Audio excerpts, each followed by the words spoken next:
Le décodeur de la communication, un podcast de l'agence Maverick. Je voudrais qu'on parle d'employé advocacy. Avec plaisir, passion de vie. Je sais, parce que je sais que c'est ton grand kiff. Alors moi, j'en ai fait dans ma vie, ça s'appelait tout simplement des ambassadeurs à l'époque. Pour moi, c'est absolument fondamental. C'est très complexe à mettre en place. C'est pas simplement dire, regardez tout ce que vous pouvez dire sur les réseaux sociaux. Tu verras Jean-Étienne, c'est très intéressant.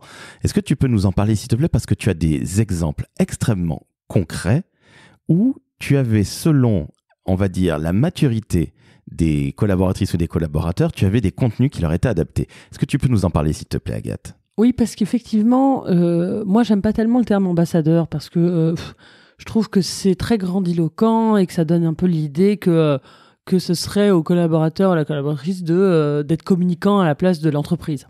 Moi, je suis pas tellement fan de ce mot-là. Le mot employé advocacy, je m'en fous. Je sais pas comment on peut le traduire mieux en français, mais je pense quand même qu'il est un peu plus adapté. L'idée, c'est d'essayer de faire de la pédagogie, de sensibiliser les collaborateurs, collaboratrices dans l'entreprise à l'usage des réseaux sociaux, à ses freins, à ses opportunités, à ses contraintes, à ses problématiques, pour essayer à la fois de les protéger eux et d'essayer de les éduquer, les sensibiliser pour se protéger eux sur les réseaux sociaux, parce que c'est très important, et à la fois pour justement expliquer aux collaborateurs, aux collaboratrices que s'exprimer pour l'entreprise, ça engage aussi ses autres collègues, ça engage aussi l'entreprise, et ça peut, à l'ère des réseaux sociaux aujourd'hui, où la parole de tout le monde peut être érigée en parole d'expert, ce qui est absolument aberrant, a un impact. Donc finalement, quand on s'exprime alors qu'on est Jean-Étienne et que on a l'impression de faire ça dans son petit cercle, on peut tout à fait avoir un impact assez fort sur l'image de l'entreprise et sur ses collègues, et du coup sur le business et sur l'avenir de l'entreprise, les emplois, etc. Donc moi, je trouve que c'est très important de faire ça. Ça permet aussi, évidemment, de créer des ambassadeurs en cas de crise, notamment pour protéger l'entreprise en cas de crise, pour que les collaborateurs, collaboratrices les équipes puissent défendre la marque. Ça sert aussi à ça.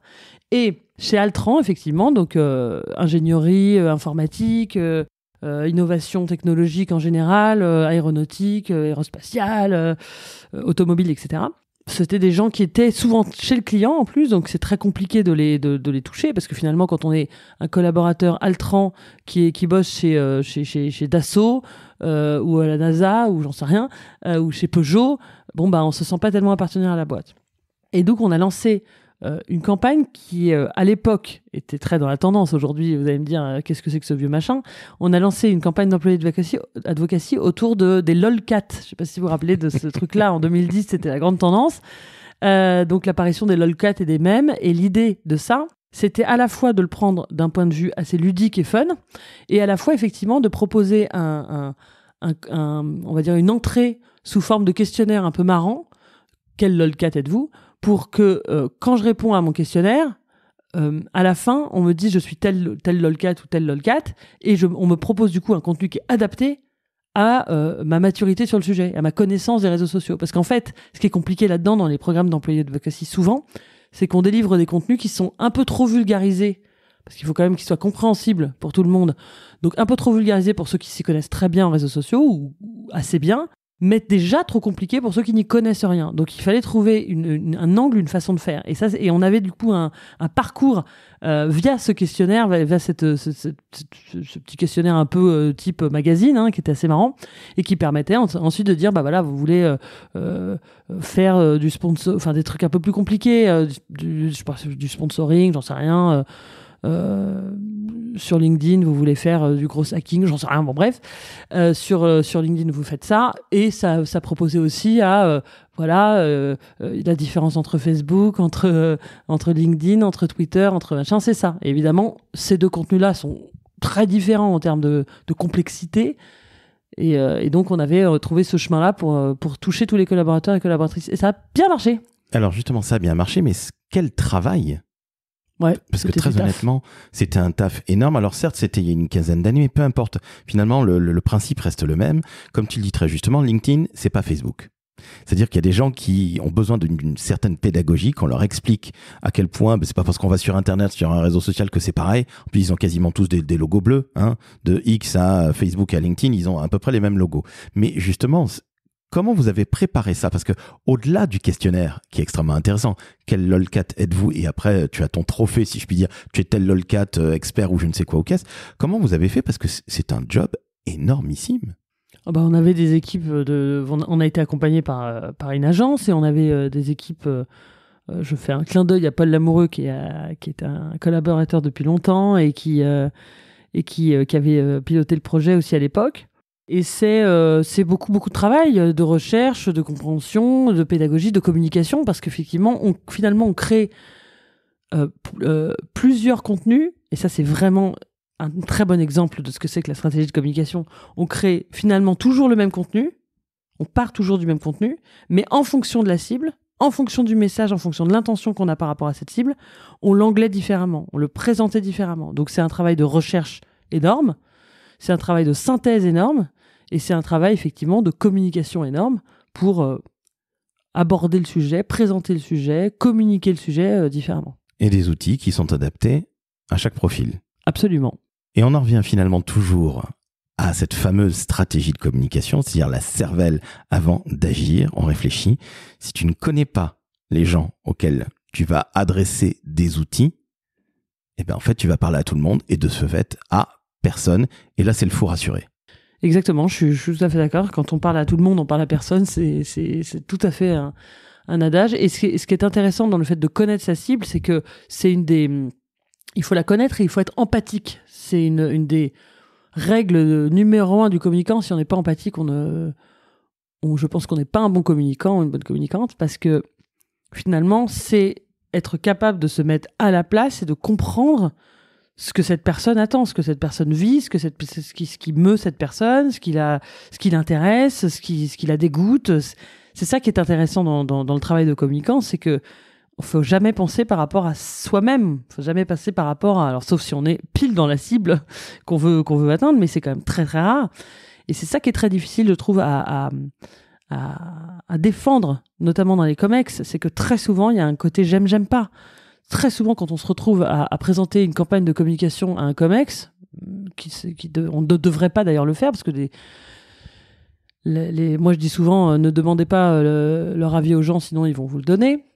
Donc surtout, jamais demander son avis aux gens. Mais enfin, quand on est obligé et qu'il faut aller défendre son projet auprès d'un comex, souvent le comex, il a beau être intelligent, il dirige une boîte, j'en sais rien, réagit souvent en j'aime pas, ah bah non j'aime pas le bleu, ah bah non ça c'est pas joli, ah bah cette personne elle est moche, voilà. Et c'est insupportable parce qu'en fait ce ne sont pas les bonnes cibles et donc ils n'ont aucun pouvoir d'empathie. Et le communicant, lui, doit systématiquement se défendre en disant je ne veux pas votre avis, c'est pas le sujet. Ce qui compte, c'est l'efficacité. C'est pas une question d'être joli, pas joli, un effet waouh, un truc fun. Non, la question c'est est-ce que ça fonctionne pour l'objectif, pour l'intention que vous m'avez donnée.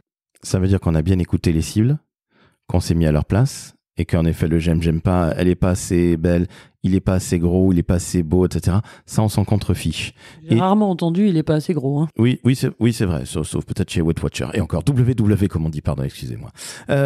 Je reviens toujours à cette stratégie d'employé advocacy que tu avais faite chez Altran. Alors Altran a été racheté depuis par Capgemini. Altran c'était français, donc Cocorico, on a quand même des très très grands leaders dans les métiers de l'innovation et de la tech. Donc je suis très heureux de ça. Je passe un petit bonjour à cette belle entreprise. Mais tu es d'accord avec moi que c'était de la communication externe, l'employé advocacy que tu as faite? Les deux, communication interne et externe. Ce qui veut dire, merci d'avoir facilité la chose, ma question, aujourd'hui, il y a une énorme porosité entre la com interne et la com externe. Et tu as un avis assez tranché là-dessus que je trouve très intéressant. Moi, je pense que la com interne n'existe plus. J'exagère un peu, mais je pense qu'on n'est pas très loin de cette vérité. Et finalement, toi, tu me dis autre chose vis-à-vis de la com interne et de l'externe. À savoir que... Moi, je trouve qu'on confond souvent outils de com interne et intelligence de com interne. Donc, effectivement... les outils de com interne ou les outils de com externe, je pense qu'ils ont tendance à disparaître parce qu'il y a une perméabilité très forte du sujet. Ce que je pense, c'est que la communication interne n'est interne parce que, justement, sa cible est différente et donc son approche, le message qu'on veut faire passer, l'angle qu'on prend, voilà, la façon dont on écrit, dont on filme, je sais pas, enfin, dont on fabrique les outils, finalement, est différente. Parce qu'effectivement, on s'adresse à un public différent. En revanche, les outils de com internes et externes, je pense qu'ils ont effectivement tendance à disparaître. On le voit avec LinkedIn. LinkedIn, c'est évidemment un outil de com externe. Hein, c'est un peu large de le définir comme ça, mais en tout cas, c'est externe. Et aujourd'hui, ça devient de plus en plus le premier canal de communication interne. Quand j'étais chez Foncia, c'était notre premier outil de communication interne. Il y avait beaucoup plus, j'ai plus les chiffres en tête, parce qu'encore une fois, j'ai l'amnésie post-Quadra, j'ai plus les chiffres en tête, mais il y avait beaucoup plus de personnes, de collaborateurs, collaboratrices qui nous suivaient sur LinkedIn que qui se connectaient sur l'intranet. C'est ouf. C'est hallucinant. Et donc, finalement, il y a énormément de communication interne qu'on a diffusée via LinkedIn. Donc l'outil en lui-même, enfin le canal, moi-même je me confonds, le canal de communication interne et externe a tendance à changer. On voit bien aussi avec les captures d'écran, on peut diffuser un truc en interne et qui va être ensuite diffusé en externe. Donc finalement, il y a une grande perméabilité de ces outils-là. Mais ce qui fait la différence, c'est comment on va s'adresser aux gens.